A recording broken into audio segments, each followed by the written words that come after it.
Deputy Prime Minister, Ambassador, ladies and gentlemen, good morning. It is a great pleasure for me to be here in Podgorica today, and I would like to congratulate the organizers for having taken this initiative to organize this important conference, and I'm very pleased that it takes place in Montenegro. It sends an important signal to also many other countries. I am heading a unit within the Council of Europe, Director General for Legal Affairs and Human Rights, a unit dealing with what we call national human rights structures, which is mainly ombudsmen.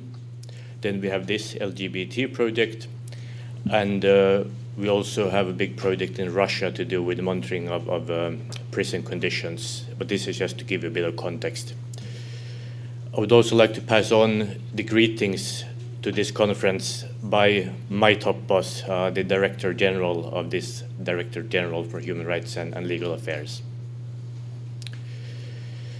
I would like to continue by referring to Deputy Prime Minister's statement yesterday and also today, and really congratulate him and his colleagues warmly on bringing in Montenegro as the first country into the rather large cooperation project to promote LGBT rights that the Council of Europe is now launching. It's a courageous initiative, but it's very important, and I think Montenegro should be proud. It must perhaps be said that it's a bit of a top-down initiative. It comes from the top, and by time it will surely get more support from the grassroots level. But sometimes this is how it has to be. I'd like to draw a parallel to the abolition of the death penalty in Europe.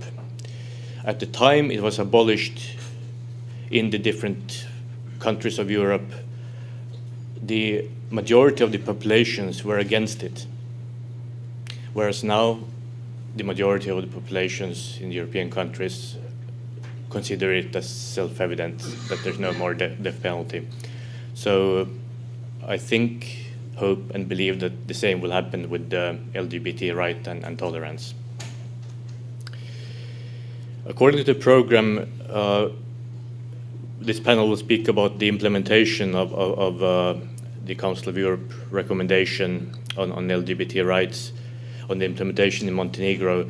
Now, I'm not really in a position to speak very much about the implementation here so far, but I heard yesterday that several steps have already been taken, some training has taken place, awareness raising is going on. This is all good and well, and I look forward to being able to complement these already existing measures with the help of the project that the Council of Europe is now about to launch. In fact, not about to launch, but it was launched on Thursday this week, on the 1st of September, officially launched. Instead, I thought I would speak a bit about the history of Council of Europe action when it comes to LGBT rights, what the different bodies of the Council of Europe does in this field, and of course also a bit about the Committee of Ministers recommendation. And finally, give you a few details about the LGBT cooperation project that we are now launching. The work on LGBT rights at the Council of Europe started in 1981 when one of its political bodies, the Parliamentary Assembly of the Council of Europe, adopted its first recommendation in support of LGBT rights, and it has adopted a number of recommendations since then, the most recent one 2010, so last year. There's also another political body in the Council of Europe called the Congress of Local and Regional Authorities. It is an assembly of democratically elected politicians on the local and regional level. And as you know, these are the people, especially the local authorities, who grant permissions or don't grant permissions to freedom of assembly, to various LGBT manifestations, pride marches and so on. So this Congress also has an important role to play, and in fact in 2007 it adopted a recommendation on the freedom of assembly and expression by LGBT persons. Then another Council of Europe institution is the Human Rights Commissioner. He's also been very active in regularly addressing the questions of homophobia, transphobia, hate speech, and intolerance in various member states. He published an issue paper on human rights and gender identity in 2009. And of course, you are all aware of the very comprehensive study that was just published by him in June on the legal and sociological context and situation of LGBT people in the Council of Europe member states. My friend Ben will waive the study there, and I can only warmly recommend reading it. It's very comprehensive, it's very good. In a sense, the most important institution in the Council of Europe is its Court of Human Rights, which sees to it that the European Convention on Human Rights is respected, because this is really binding to member states, what the court decides. We already spoke yesterday, or some speakers referred to the convention and its articles, and indeed one of the main articles is number 14 on discrimination, prohibiting discrimination. And while it must be admitted that there are not explicit references to LGBT rights in it, the case law has firmly established that this Article 14 on discrimination, prohibiting discrimination, also covers LGBT rights. And now I shall turn to the main topic of this panel, namely the recommendation. I think one can indeed call it a historical step when on 31st of March 2010, the Council of Europe Committee of Ministers adopted recommendation 2010-5 to member states on measures to combat discrimination based on sexual orientation or gender identity. It is the first legal instrument in Europe and the world dealing specifically with discrimination against LGBT people. It identifies specific measures to be adopted and effectively enforced by member states in order to combat discrimination against LGBT people. It has been drafted by an inclusive group of experts from governments and member states, but also with support from civil society, including Amnesty International, ILGA Europe, Transgender Europe, and from other international bodies and organizations such as the European Union, Fundamental Rights Agency, and the OSCE. And the recommendation has been adopted by all member states of the Council of Europe, 47 of them, of which one is Montenegro, which is one of the more recent members, but one of the most active and in this particular question, as we now are aware. In this Committee of Ministers recommendations, the perhaps main thrust essence of the recommendation is that member states should examine existing legislative and other measures, keep them under review, and collect and analyze relevant data in order to monitor and redress any direct or indirect discrimination on grounds of sexual orientation or gender identity. They should also ensure that legislative and other measures are adopted and effectively implemented. Implementation is always difficult, but no legislation is worth much anything unless implemented. It should also ensure that victims of discrimination are aware of what legislation exists and what remedies exist, how to defend your rights if they have been violated. And they must therefore the victims must have access to effective legal remedies before a national authority. This is a bit of a footnote perhaps, but as I'm working a lot with ombudsmen, I would like to refer to the important role of ombudsmen as well in defending LGBT rights. And in fact, my unit is organizing workshops around different themes, thematic workshops. We had one on children's rights recently, another one on the rights of people with disabilities. And the next thematic workshop will be held at the end of this month in Sarajevo, and the main theme is discrimination, or rather anti-discrimination. We have three sub-themes there. One is the redress of irregular migrants. Another one is Roma, and the third is indeed LGBT rights. So we hope that ombudsmen in Council of Europe member states and their specialized staff will become even more active in promoting LGBT rights.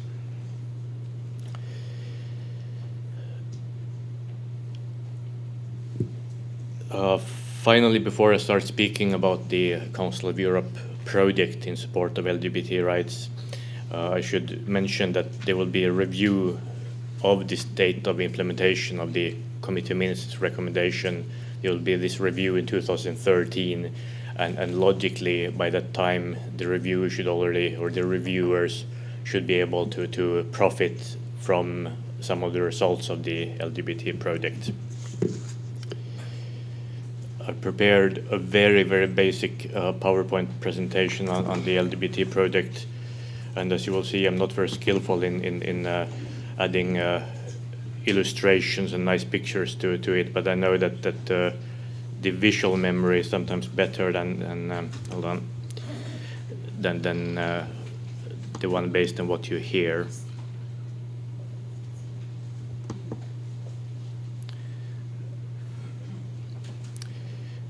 I'm looking for the button down right. No.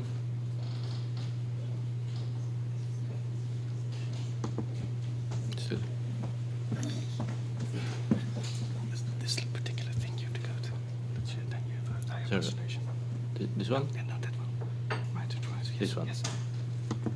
Thank you, Ben. This is the title of the project, Combating Discrimination on Grounds of Sexual Orientation and Gender Identity, and it's indeed a Council of Europe cooperation project. The overall objective of the project is to cooperate with up to 10 Council of Europe member states, and I would say a minimum of 5, in their legislative and policy efforts to combat discrimination on grounds of sexual orientation and gender identity, in line with the Committee of Ministers' recommendation and Parliamentary Assembly resolutions and recommendations. The first phase of this project, which indeed was launched this week, is to carry out needs assessments in the area of LGBT rights per beneficiary country. And so I believe that our next step will then be to come and speak with the authorities, but also civil society in Montenegro, to define exactly how the project could contribute to promote LGBT rights in Montenegro. And I mean, we already know that some things have been done. We don't want to repeat the same things, but we want to complement it. And I should also stress that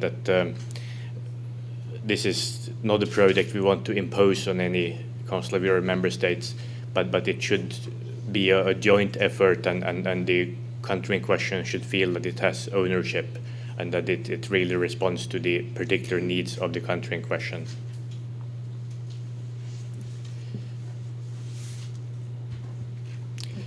This is very small, it's probably difficult to see in the back, apologies for that, but I'll read out the main points.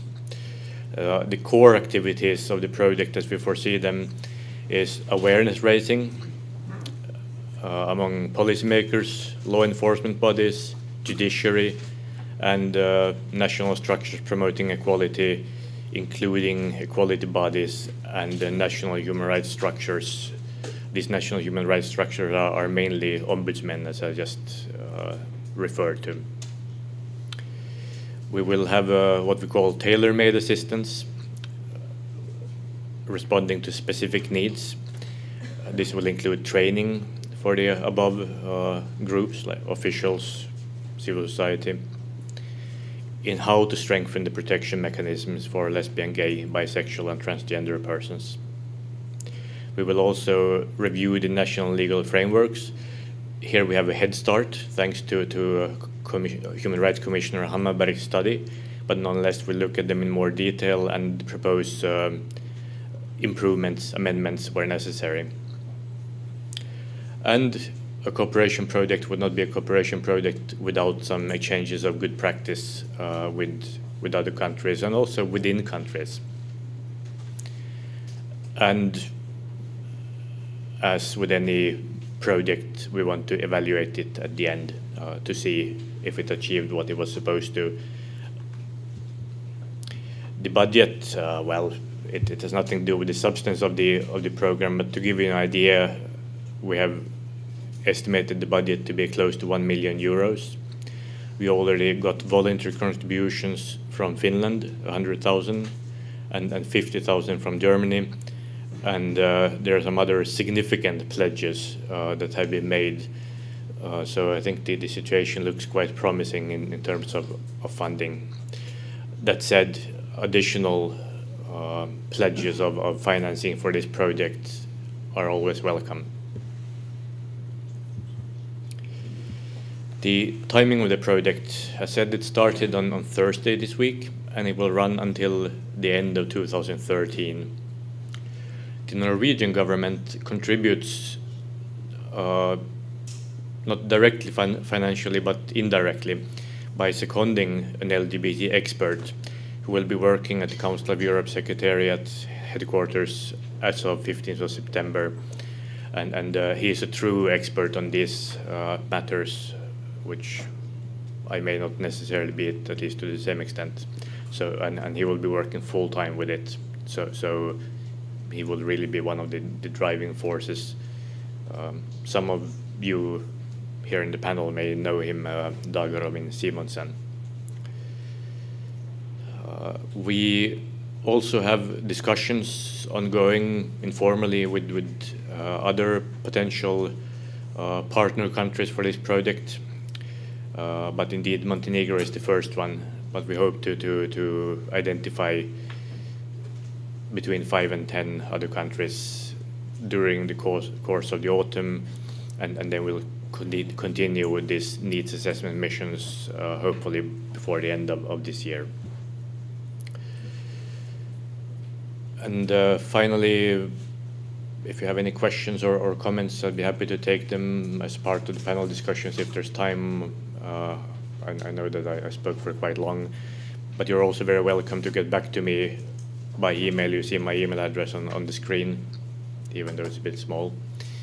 And I shall certainly reply to any queries you may have.